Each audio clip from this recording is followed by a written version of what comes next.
Well, good morning, everyone. It is so good to be back. Wow, I don't like to be away too long because the copycats try to move into your spot, and so I like to get back to it as quick as I can. But let me just say this: thank you to everyone for allowing me to take some time to reset and recharge my own batteries. I really spend some time with family and get away out of the normal routine.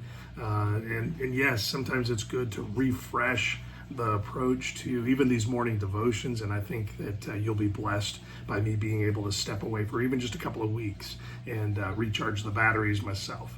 And so with that said, let's get into promise number 290. Listen to the very simplistic nature of this matter-of-fact statement. Let me just say this: God promises that his angels will surround all who fear him.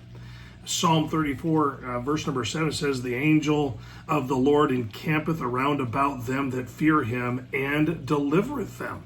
And so we have this really cool statement. The angel of the Lord is encamped or protecting those who actually live with fear of the Lord. And let me just say this, I love this. Many people say they believe in and love the Lord. Many people will say that. But most do not fear the Lord. If they did, they wouldn't be too busy for him. They wouldn't be consistently away from the church. Instead, they would be faithful. They'd be faithful to him in his work. They'd be about his work. But most believers today are really about their own work. They're just about building a kingdom, building their families, building whatever. And many of those things are things that God would still provide if we would only trust him, if we would recognize who he is. And let me just say this. Most people have a very self-serving approach to God that allows for all of their other loves and pursuits to come first. But David understood what's at stake. That's important. I want you to understand what's at stake when we choose our own way, when we choose building our own lives up and making a name for ourselves and kind of setting ourselves up for easy street here at the expense of being faithful to the Lord. He knew what was at stake and what the cost is for not seeing God for who he really is. See, the more we learn about God, the more we fear him. It's not a popular message to talk about fear, but it's true. I fear cliff edges. The more I understand what's the distance down and how easy how soft the soil is at the edge, the further back I stay from it.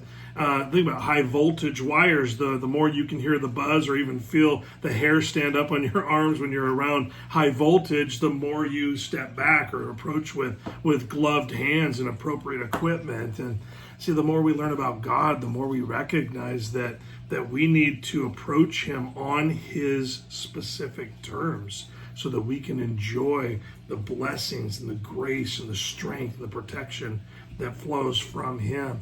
And so, listen, not fearing the Lord, or should I say this, fearing the Lord is about who he is.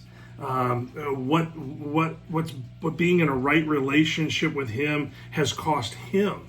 And that should shake us at the core.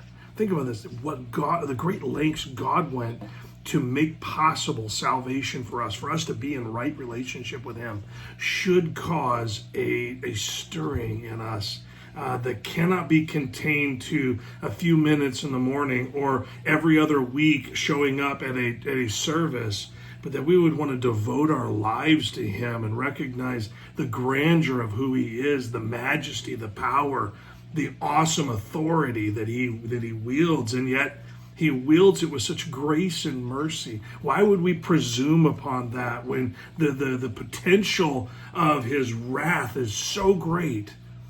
Because we're basking in his grace, we tend to take it lightly. Well, God says there should be an appropriate amount of fear when we understand who he is and what he's offering. And so, listen, that should shake us at the core. And when it does, the right kind of fear comes in.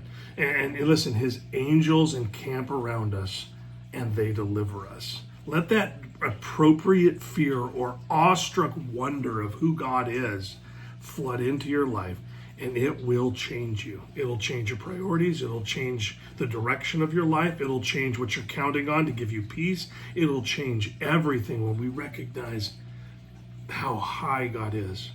It's important. Listen to the verse again. The angel of the Lord encampeth around about them that fear him. It doesn't say around them that claim to know him or claim to love him. It says around those that fear him, and he delivereth them. Hope that helps. Enjoy a great day.